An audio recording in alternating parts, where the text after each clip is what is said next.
sports girls and nightlife, getting up at 2 in the afternoon. I'm a different person. What I've been talking about is another person. I started to drink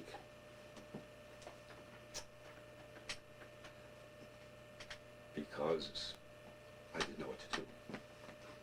Of course, we drank in nightclubs, social, hello, thank you, and all that. But I used drinking as a time waster. In other words, tomorrow will be better, so I might as well drink. When I sober up, things will be, oh, that was stupid. I had a marriage that was falling apart,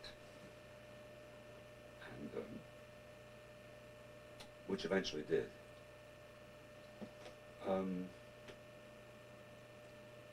At the suggestion of some people, they said, why don't you become a teacher? And I laughed at that. I remember doing a commercial at one time, and I felt very good about it, and I went to the bar and celebrating for myself and had a few drinks. I had about 2 or 3 martinis, all alone.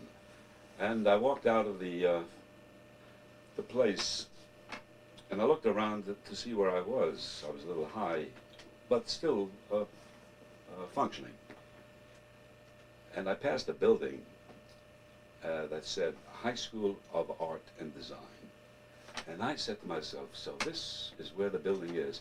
Because when I graduated elementary school, being a low-graded student at the advice of a science teacher said to me, you're wasting your time in academic school. There's a new school opening up in Manhattan called the High School of Art and Design. Why don't you go there? You have to take a test. So I took a test and I passed with high honors because there was no problem. I was talented in my hobby, which was art. Mostly advertising art, posters and that type of thing. So being high and having a little guts coming from that bar that day, I looked up at that building and I said, so this is where they moved. Because originally the building that I attended was on 40th Street and 8th Avenue, where the plaque, the stone against the building said this building was rebuilt in 1865. It was a very old building. Well, as years went by, they transferred themselves to a building that was built from the ground up with escalators and auditoriums and beautiful staircases. And I walked in on a lark to see, kiddingly, to see if any of my teachers were still alive. And I looked at the directory, and by God,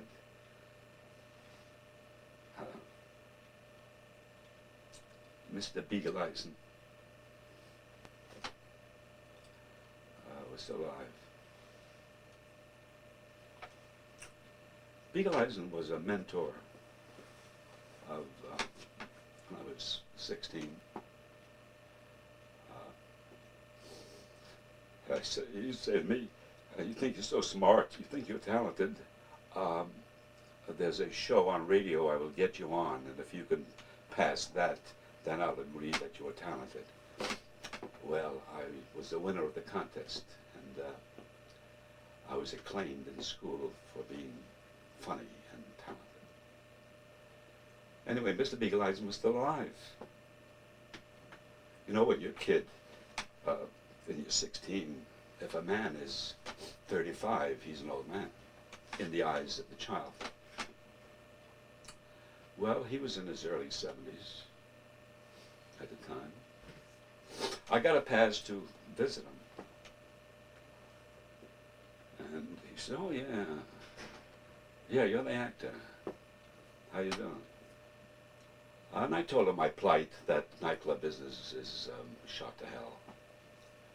And it's all a rat race doing the commercial here and there, and for cartoons, voices, and all that. So he says, I have a few minutes. Do you have a few minutes? I said, yeah. He says, I'd like to give you a test to see how much you still know. And he gave me a test that took 3 hours. designing a logo, a trademark, an airline sticker, a recording company label. And he said, design these and to see if you're any good. And as he looked at my creations, he just nodded and he said, I'm going to send you down to, and he sent me down to the Board of Education where they fingerprinted me. I'm still with 3 martinis, and I'm doing what I was told, you know, direction.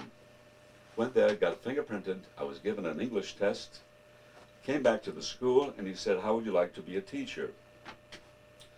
And I called my wife, and she laughed, and she said, oh, I mean, you're going to get up in the morning? Early enough, yeah. So I said, we agreed, let's take a chance. We had nothing to lose. And that was 1972. I never went to college. You have to complete college after a certain time. I'm a vocational teacher, which means I teach a